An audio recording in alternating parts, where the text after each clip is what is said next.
I'm Ramsay Rankoussi and I'm VP Development for Radisson Hotel Group.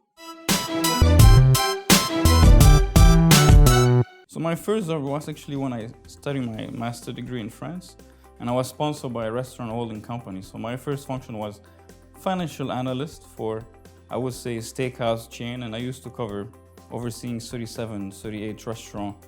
So it was quite a number job, but then I realized in that job that the industry wasn't about numbers, but about people.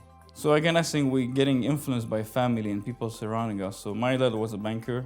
My brother is today a banker, so I think probably I would have been a banker. And myself, I studied finance, so I think banking would have been eventually the expected job. So depending again what you want to do in your career. So I decided not to do operations. So I wanted to do in the industry, but something which is more of regional office, more of a support.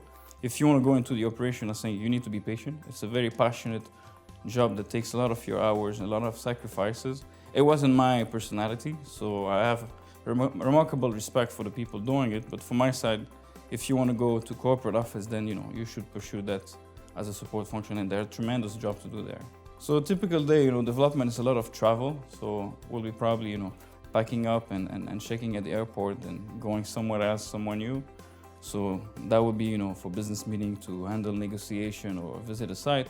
Otherwise, it would be a usual day in the office, which is about catching up with the team and doing some admin work and anything that is related to my next trip.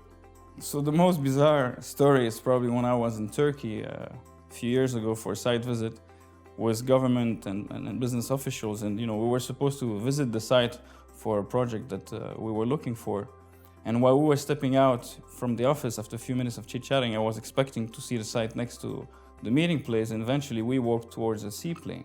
And I realized that actually we were going to take a seaplane to see the site, so completely different experience. 1 hour flying around the city, just seeing something new from a different angle. So from now on, I'm actually expecting every time to fly to see a site.